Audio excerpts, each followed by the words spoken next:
And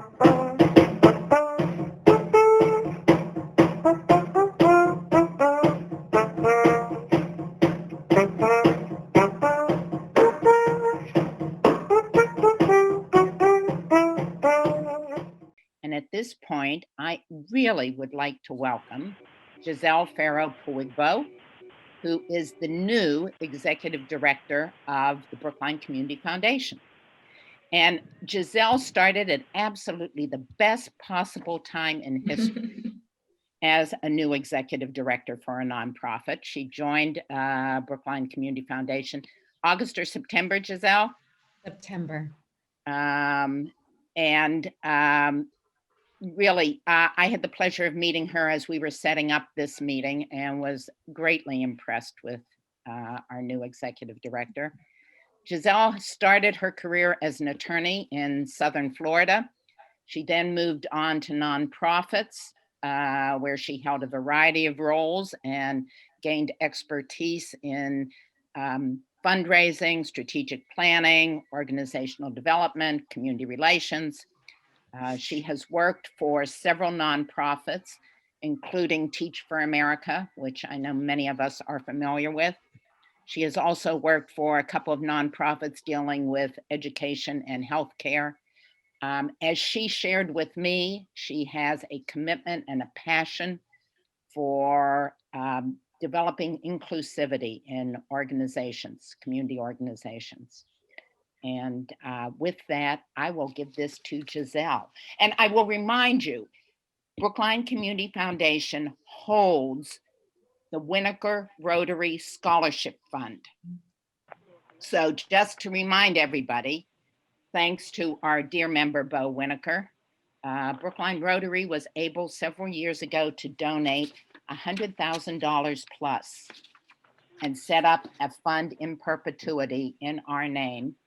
And that goes each year to a scholarship for a Brookline High School graduate.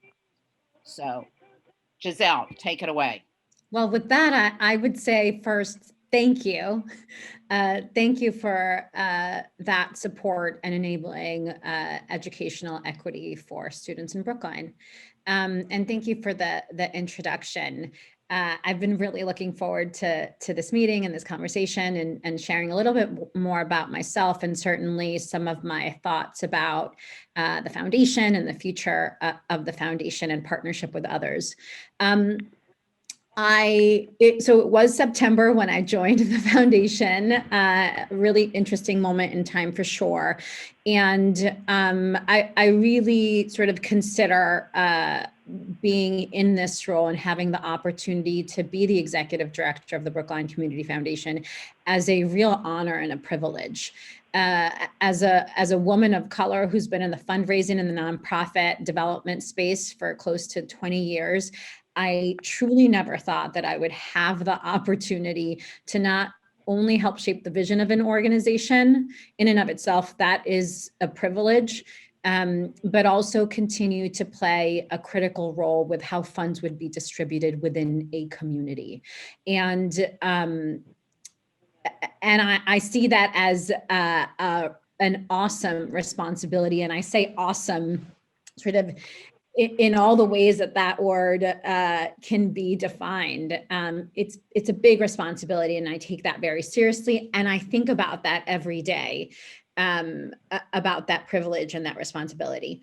I think what I'd share too is there's, as intro to me as a human and a leader, is that there's two things that have really marked me in my life. The first one is the fact that my own educational journey has shaped my life. My family is an immigrant family to this country from South America. I'm a first generation college graduate. And despite sort of the barriers to high levels of educational attainment for Latinas in this country, I am in the very small percentage of Latinas who have a college degree, a professional degree.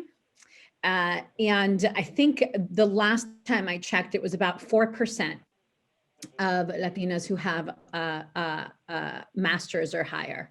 And I'm very proud of that. That has defined a lot of what I think matters to me, as well as has shaped the opportunities that I've had. And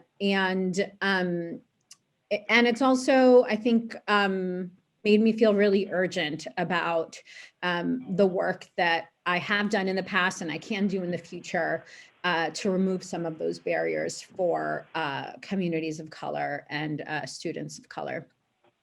The second huge learning that truly has shaped my career is the fact that I found work that is worth doing. And hopefully I think you all sort of, this will resonate with you because of the sort of involvement that you have with Rotary, and I'm making assumptions, but I think it's a safe assumption to make that you found a community and work that is worth doing for you. I started my career out as an attorney. I think it's a beautiful profession. And I litigated for maybe almost 4 years. But I think even as I was in law school, I realized that that might not be my ultimate path. And I found my way into the nonprofit sector really, really by chance. I started out as a grant writer, and then have spent the last 17 years in organizations primarily focused on communities of color and low-income communities, working around educational equity, health equity, and I found this opportunity at the foundation, and truly, while it was, I think one of the hardest year, it continues to be a hard moment in time for the entire earth, certainly our country. It is also a moment where at the time I was a health fundraiser in a pandemic, and never before had I experienced an opportunity to engage with donors and philanthropists and community members, where all of a sudden they immediately understood the correlation between having access to food, having safe housing, having access to transportation and employment, and how that impacts your health. And where in the past it would take meetings upon meetings to be able to explain to someone how having a safe home is actually a determinant of how healthy you are. All of a sudden, I think we were all thrust into a moment where we just innately understood it and it became relevant to us.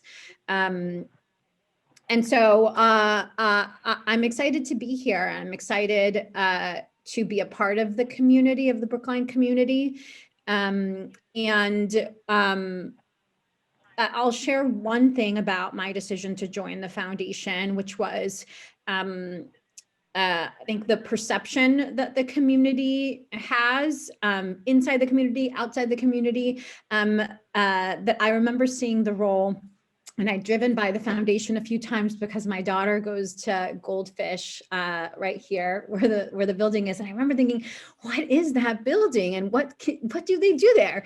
And then I saw the posting and I did some research, and my first thought was, a community foundation in Brookline, what would be the need? And then I did a lot of research, read a lot of the foundation reports, and about some of the organizations that are based here and support communities here, and immediately sort of scolded myself for even having and making that assumption, because being in the nonprofit space for a really long time, I understood that there is need everywhere. And when I looked at the data around poverty, education, housing here, it actually, in actually terrible ways, outperformed national averages. So higher poverty rate here than the national average, and then immediately made the connection of understanding that what's happening here in Brookline is exactly what's happening in every community across the country.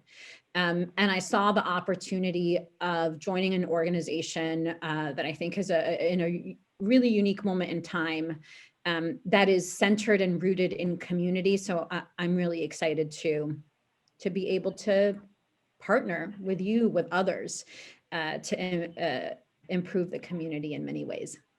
So I'll stop there. Susan, you had shared that it might be helpful for me to share maybe some of the thinking around the future of the foundation. Does that, okay. I think, so I've been really fortunate to have joined an organization where I think the volunteer leadership is incredibly strong. It has a long history of engagement. My predecessor did a phenomenal job in taking an organization and in many ways moving it forward and professionalizing it and thinking about the strategy and in thinking about partnership. And so I spent the first three months just being in conversation with as many people as I could, learning about the issues, learning about organizations, meeting people, donors, local leaders, town leaders, and that was really important because I think one of the main guiding principles in any role for sure, but certainly for a community foundation is I believe we must be accountable to community. And therefore, it would be unheard of for me to come into this role and into this organization and really envision a new future for the institution without really hearing the experience that people have had and asking for their input. And so after a few months I've had, I'm starting to develop thinking around what does it mean for the Brookline Community Foundation to, as our mission states, create opportunity and promote equity for everyone in Brookline. How have we been doing that in the past? And how can we both continue to do that, but push ourselves to do better, to do more of that? And there's a couple of things that I'm thinking about. One is, I think, as a lot of us have experienced this past year, and certainly I've been in organizations for almost 2 decades where we would consider ourselves social justice organizations, focusing on supporting communities of color. And I think what has been interesting as I've stepped into this role, and even during the interview process, is sort of a little inside information, but my final interview with the board involved a presentation around whether I thought we would be able to meet our some of the goals that the foundation had laid out. And it was things like fundraising targets and number of convenings or issue briefs. And I remember doing that presentation, and I spent quite a bit of time putting that together and practicing it on my husband, who I'm sure was tired of listening to me talk about it. And in the end, I didn't do a presentation on whether I thought we could meet the goals.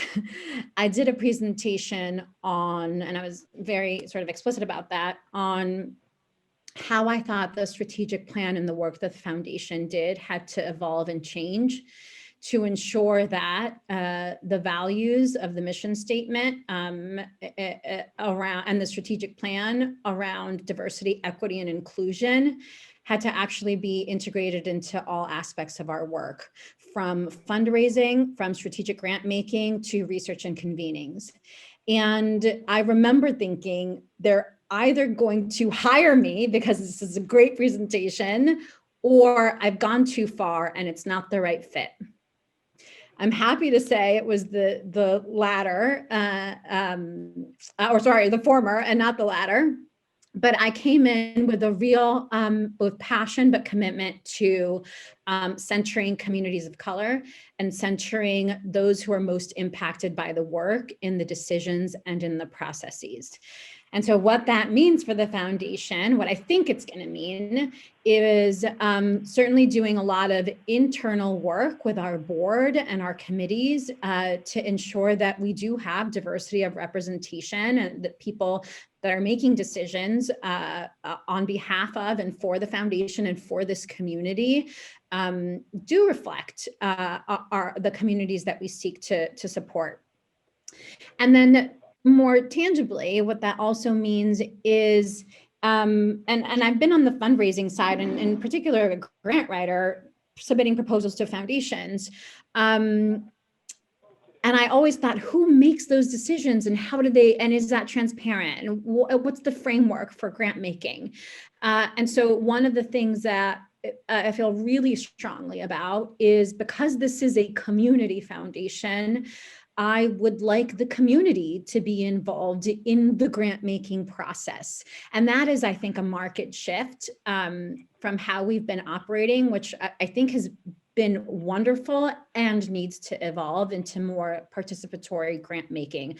I don't know sort of your processes when you decide to fund a particular project or organization, but similarly, I'm making some assumptions around, you're a set of community members coming from varied perspectives and places and coming together to make those decisions.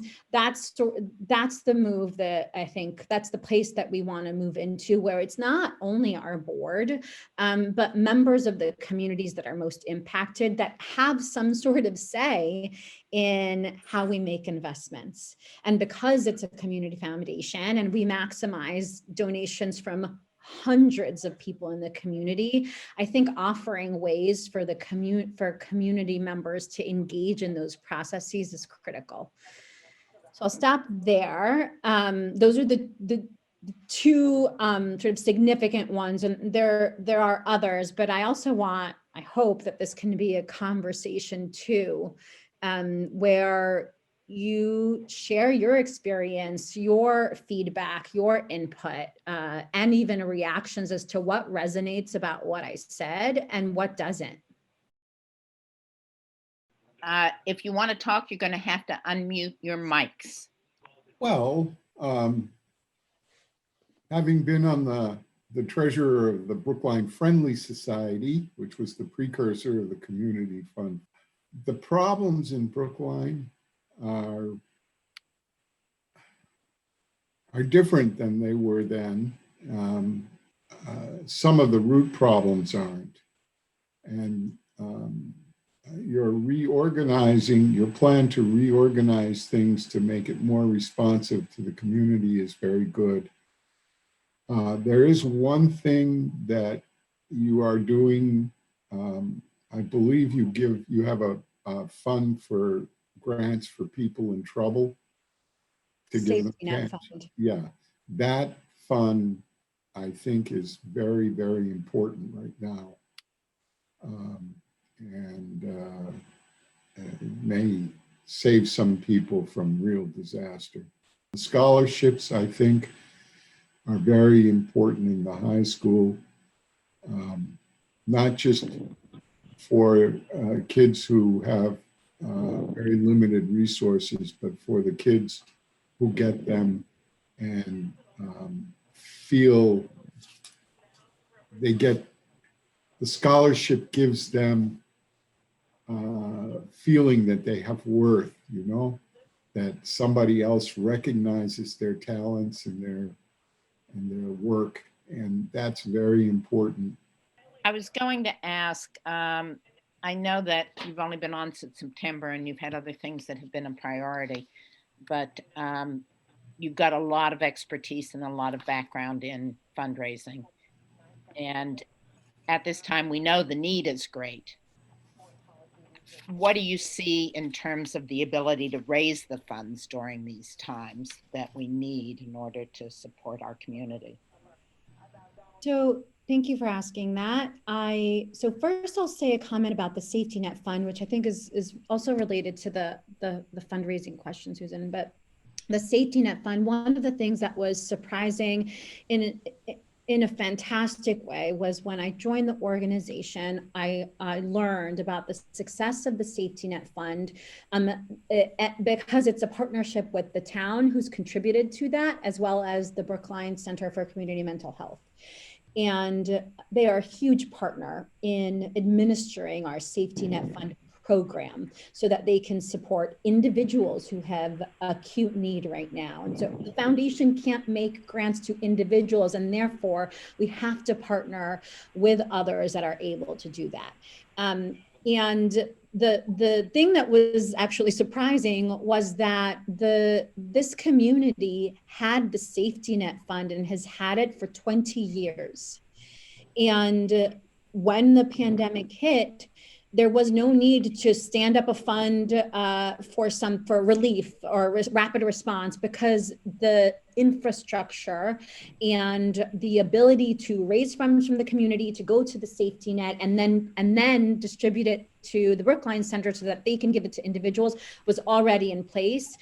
And I think that's, I had been a part of other conversations from my previous role, working with communities across the country where they had to figure out what kind of process they would be able to use to do this, because a lot of organizations have restrictions to supporting individuals.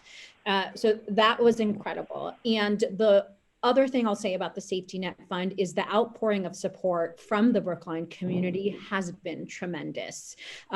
We've sort of set record numbers this year for the fundraising and funds going to the safety net fund, which go directly to safety net fund needs. That includes food, housing, transportation. And in a moment like this, in this pandemic, it has also included things like technology, Wi-Fi, thermometers, things that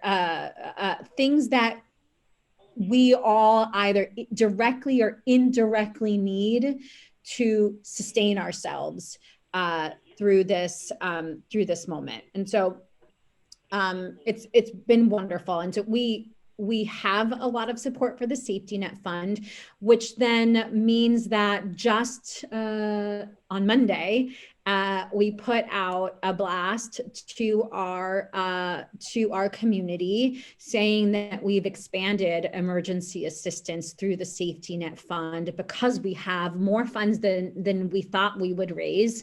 And not only are we continuing to make grants to the Brookline Center, but we are now accepting applications from other organizations, schools, or the town, if they have need for projects that are either directly or indirectly caused by COVID. And so it's a real luxury, I think, for us to be able to expand that funding. And for as long as there is need in this community and we can fill it, we're committed to doing so. And then to your question about fundraising, it's so hard to say.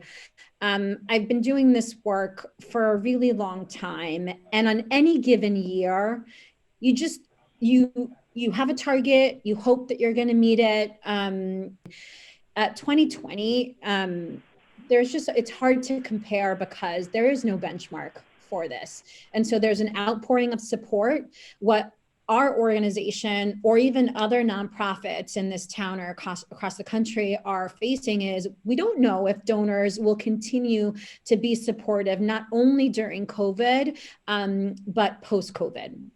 So, this sort of might sound, fundraising is art and science, right? You look at data and you see where you land, and it's also about relationships. And so right now, the data that I've seen in Massachusetts specifically is that donors are continuing to give to the causes that matter to them pre-pandemic, and that they are also giving to relief, COVID relief. And that is a wonderful indication. I think now more than ever, certainly a lot of organizations need the support. But for how long? As a fundraiser, I always think about a donor can't sustain our work in perpetuity and forever. How do we sustain the work? So for the foundation, we're focused on safety net funding because that is a high need and will continue to be.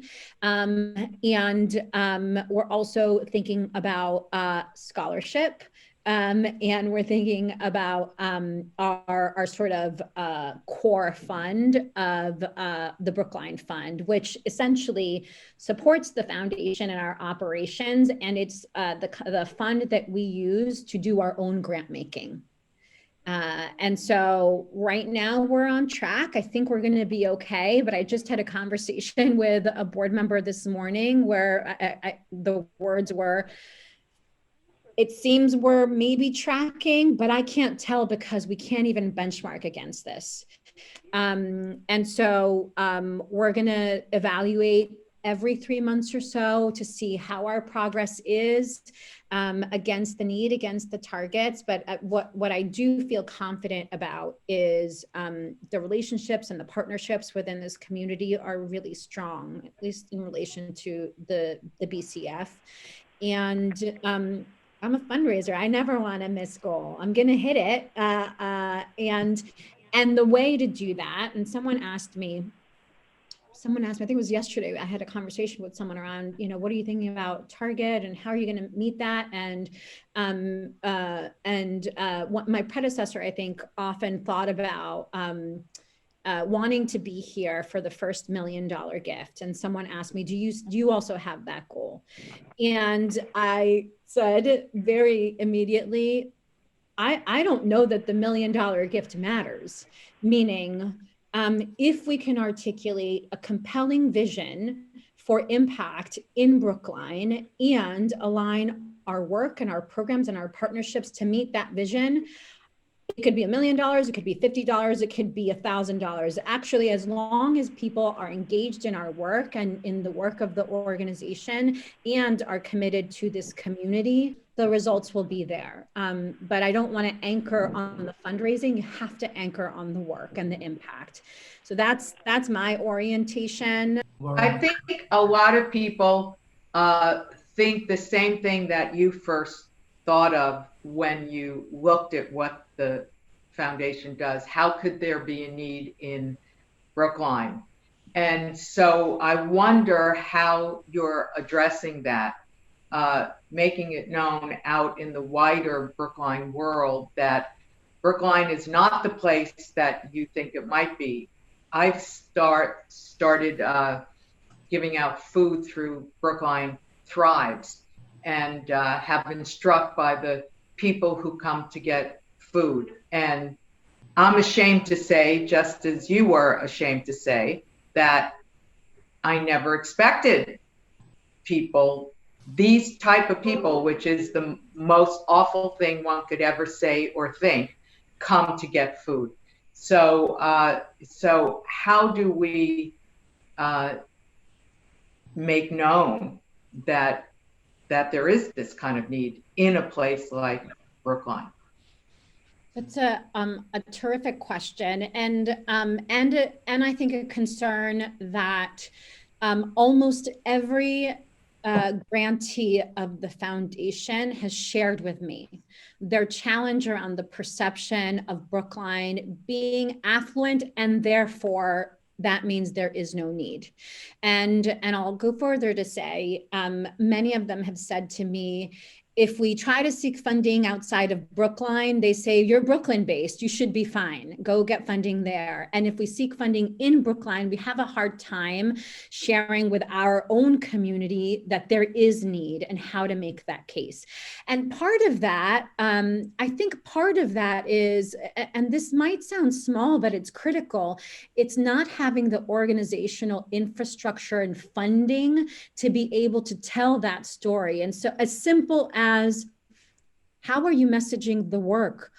Do you have a blast? What are you saying in your appeals? And I know that sounds small, but it's all about your story and telling that story.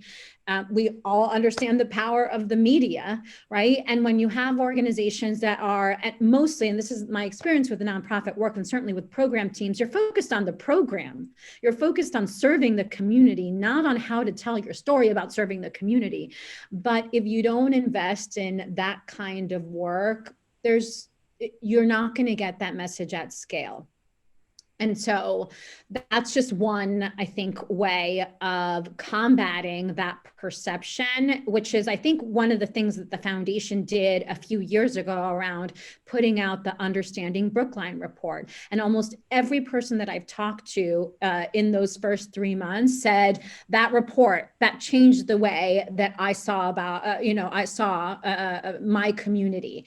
And how can the foundation continue to do that? And so that is part of our mission and work, doing research and convenings and putting out information. But I think even to go further than putting out information, developing coalitions with people to be able to then address those needs that we've both identified that are there, and being in partnership with others. So I hope that answers a little bit of this. It does. Perception. Thank you.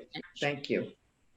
And almost no nonprofit that I've talked to date has said to me, I have a communications person. They're sort of doing it, on the side. And it is an area of expertise. Thank you so much, Giselle. I really, really appreciate this. So one question, I have two questions. One is, do you work with other towns or nonprofits or whatever, like in Cambridge or another community? And my other question, because I've always thought of this for our club, is I've always thought, there's the client base who can benefit all this work is done to give them help. And I would like to see them on our boards, part of the decision making. So when it's the community, it's really the people that we're giving to, because I think there's always room for something to go wrong when it's like, I know the community rather than I am part of that community. Is there any way that you engage those people on a more, what's the word, the same level, rather than we're helping? The short answer is yes. And what I'll share about that is, at my last organization, one of the things that was a big learning for me, I was working in an organization that worked to address the social determinants of health. So food as health, housing as health. If you don't have transportation or can pay your utility bill, you don't have electricity, you're not going to be able to take your diabetes, your insulin, because you need refrigeration for that. And so really thinking about all of the factors that impact health. And one of the learnings that I had as a person that was not in a program team, but that was telling the story of our work, was we need to tell the story faster. Where's our strategy? What about our outcomes? What's the impact? And I was really focused on that part of our work. And a program team member, she was our vice president of strategy, shared with me, Giselle, we have to go slowly. And the reason we have to go slowly is because we can't develop solutions to the challenges that moms, Black mothers in Mattapan are facing without actually having them identify what the problem is, what the barrier is, and what would help solve for that. And therefore, if you involve community, it's going to go much, much slower. We could design it ourselves, but it wouldn't be as good, the intervention, and we wouldn't have the outcomes that we seek. So I think, if I apply that to the work of the Community Foundation, I think that the principle around do nothing about us without us. So if someone is interested in creating a scholarship program that sort of supports Latinas in this country, I'm a great person to ask. But if you had others who were trying to develop, remove barriers, and you didn't have that constituent as part of the conversation, you're just not going to get very far. So we're absolutely looking to engage community members that we support in shaping how we do our work. Part of it is the grant making side, and part of it is sort of in that dialogue and convening piece around who's at the table to have the conversation, and then who's at the table to make those decisions. Giselle, thank you so much. As I said initially, wishing you luck. I think we are very fortunate in having you here in Brookline. Welcome. Thank you. I'd love to just extend an invitation for anyone who wants to continue the conversation. I would be thrilled to be able to do that with all of you, with any of you. Thank you so much for having me. It's really generous. I think the subsequent conversation is, how can the Rotary be more supportive and engaged, or in what way? And Bo, you've been the model for that. Well, so I think it's. I didn't do it alone. Believe me, I had a lot of help from our club as well. So thank you. Well, it's a very material, fun, concrete connection that we have. I think that is so great. So. Well, Susan inspired me to do it. Yeah, but I didn't do the heavy lifting. You did. I'm still recovering from it, but I think I'll be okay. Well, it's good to Oh, that back. Oh, that back. You'll be seeing more of me. Thanks, Richard. Take Yeah. care, everybody. Happy New Year. Bye-bye. Yes, good Yeah. year.